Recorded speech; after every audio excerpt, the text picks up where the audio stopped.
Hey, I'm Liv, welcome back to my channel Endless Pages, and welcome to today's video, which is the Quarter Year Crisis book tag. Hello, welcome back. Yes, it is that time again for the Quarter Year Crisis book tag.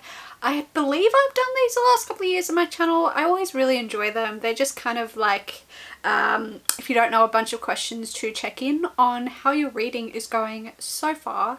Now that we're a quarter of the way through the year. So I just quickly want to say the original creator of this tag is Rosen's Reading. I think that's how you pronounce that.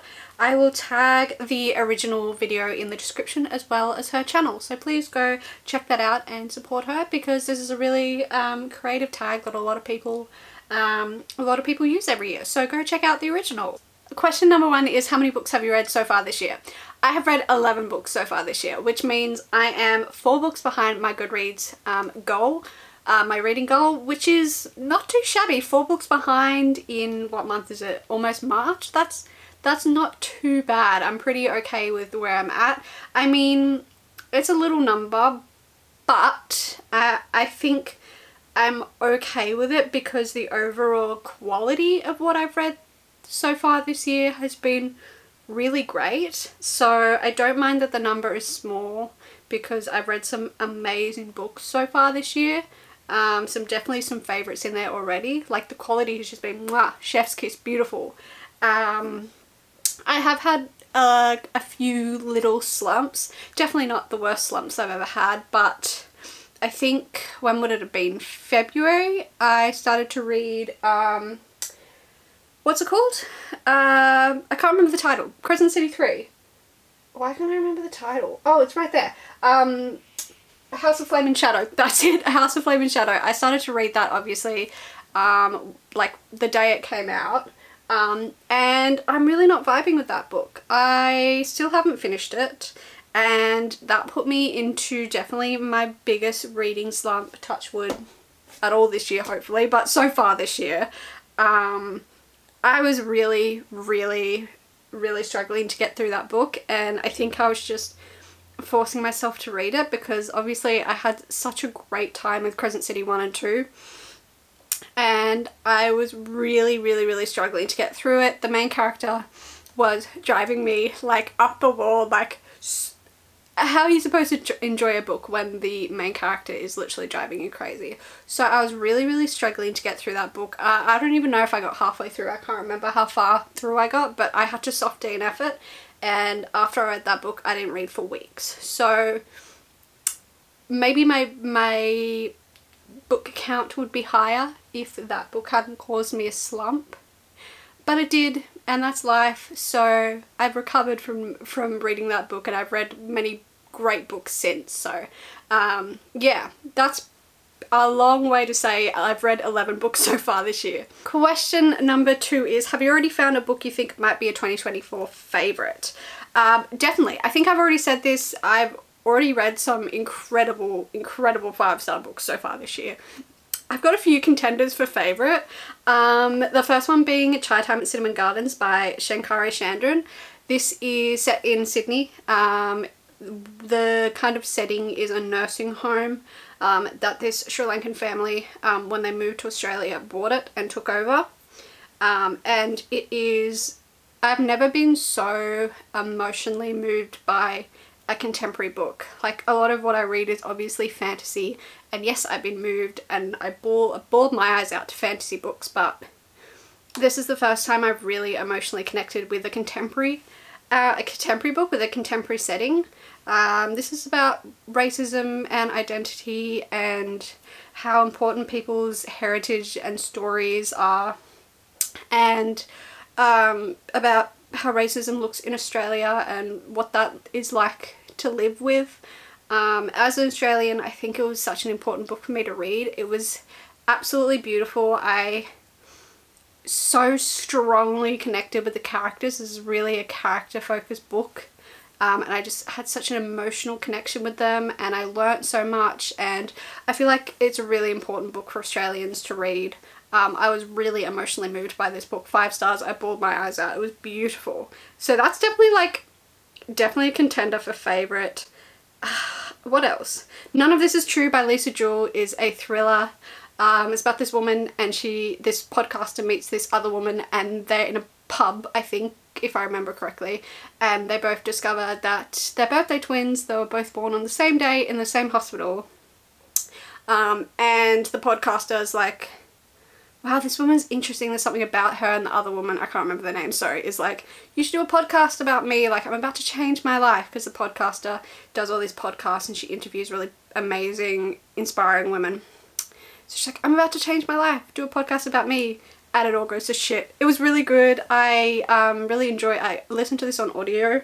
I really enjoyed the mixed media elements of this book, because yeah, parts of it were like from a documentary and then clips from the podcast, and it was like just made the hairs on my whole body stand up. Like the creepiness of this terrifying woman being in this other woman's house, or just the feeling of like having someone like that in your safe space, your home, it just, ooh, and the twists and turns, the ending, I loved the ending. It was so good, 5 stars. I definitely think those two are contenders. Maybe even Jade City as well. Jade City by Fonda Lee, the first book in the Green Bone saga. Wow, this book is just the most amazing characters. I just really connected with the characters in this book.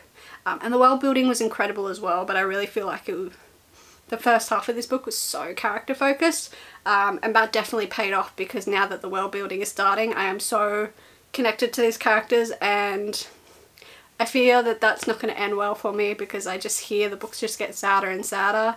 But I'm all in. I'm all in for these characters now. Question number 3 is any 1-star books / the least favourite book of the year.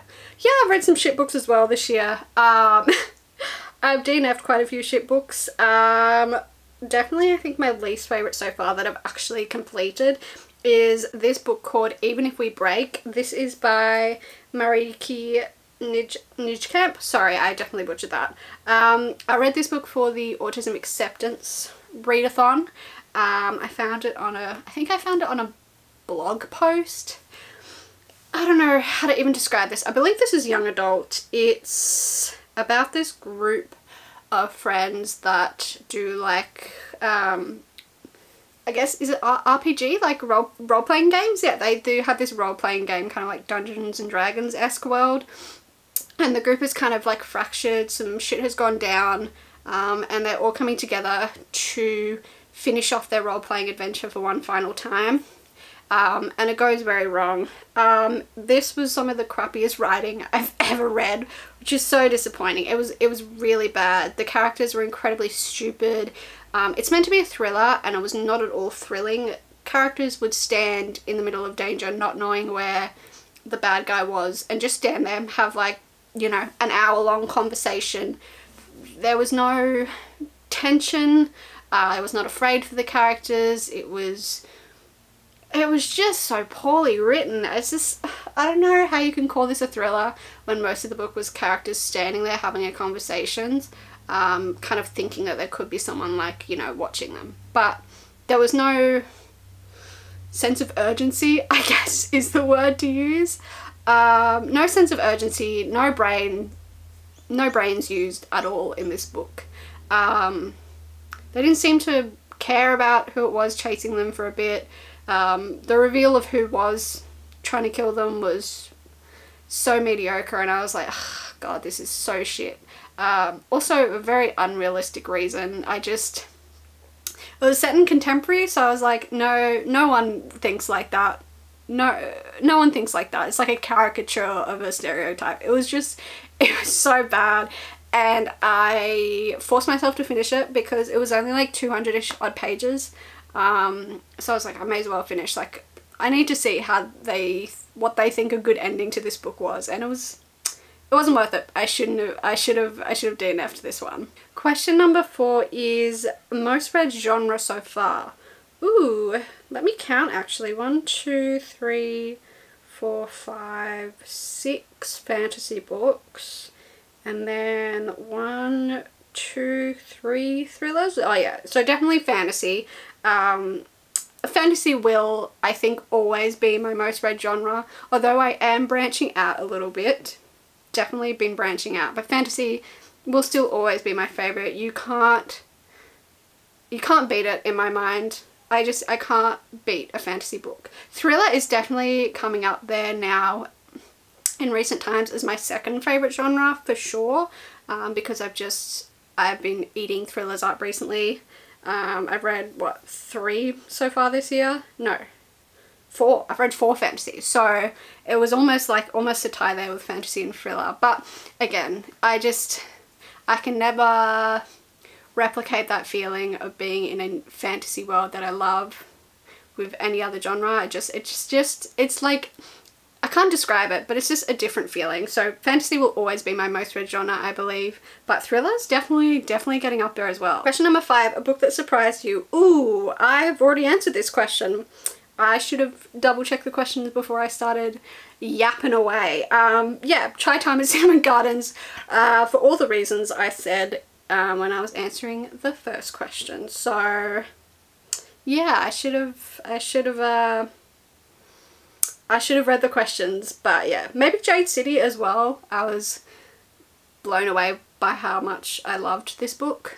I mean, it was fantasy, so I was probably, you know, it had a high chance of me liking it, but I was blown away by how much I loved the characters. So yeah, but I think Chai Time is definitely what surprised me the most. When I first started reading it, I was struggling with it a little bit. I was reading it physically. This is Chai Time, well, it's up on the screen, but and then I started listening to the audiobook, and I just from there just couldn't stop listening to it. I ate it up.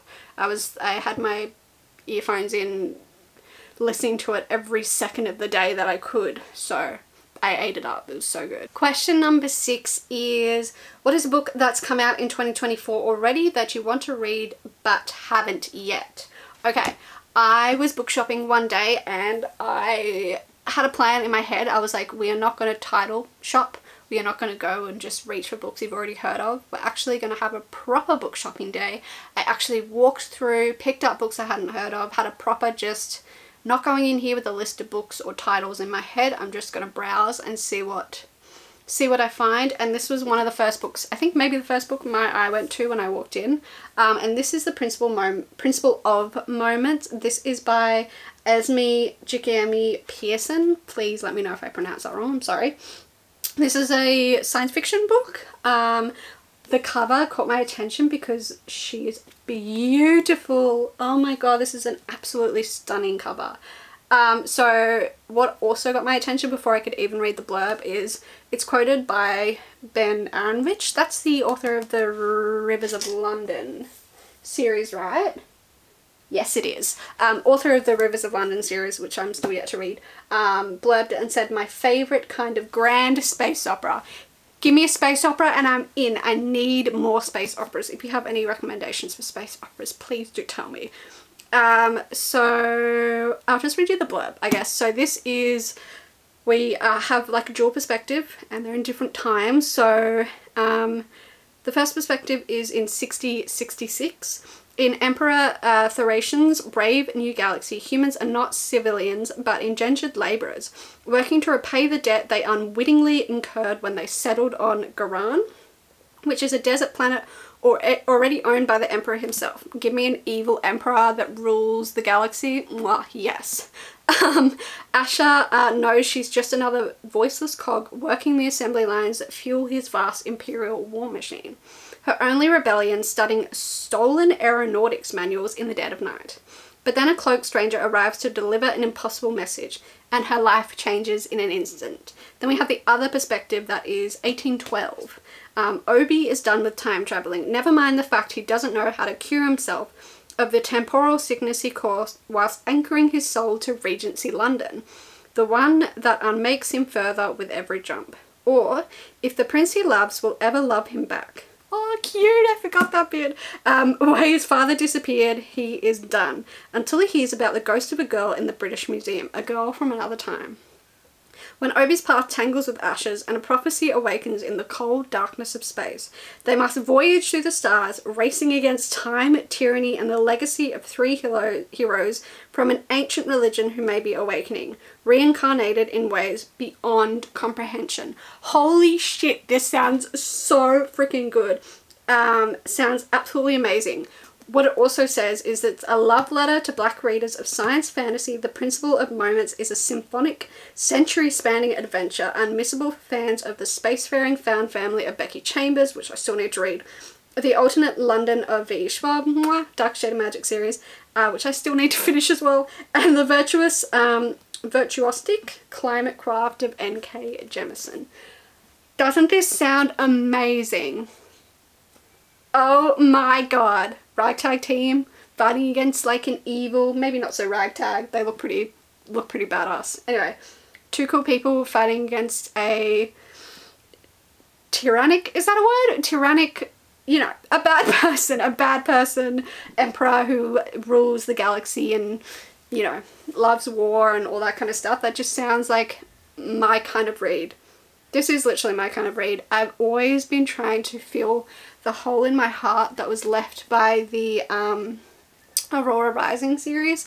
Like, I just want that feeling again of reading a book just like that. I know this doesn't sound like it, but that same kind of crew fighting against an evil emperor, space opera-esque. Because I really didn't like the ending of Aurora Rising series. I didn't really like the third book that much, so yeah. Anyway, I'm looking for that feeling again. I feel like this is the space opera to do that, and I keep looking at this book. My eyes keep going to on the shelf because I really want to pick it up, but I haven't put on any TBRs. Maybe maybe next month actually, because I really want to read this. Question number 7, one goal you've made that you're succeeding at. I'm actually gonna have to rewatch my goals video because I can't remember what I said. But I feel like the short answer is there's none. Let me check. So yeah, no, I'm not really succeeding at any of them. To be honest, I seem to only film goals videos for content, which is probably not a great reason to film them because you just watch them back and go, oh, you accomplished none of this, which doesn't make me feel great, but whatever. I guess the only goal I'm kind of succeeding a tinsy bit at is I guess reading different genres, trying out different genres. I've read, I know I keep talking about this book, Chai Time, which is contemporary, and loved it. And I also read The Traveling Cat Chronicles, which I was just like, I don't think I'm going to enjoy this book. This is also kind of a contemporary, not really my kind of thing, but I loved both of them.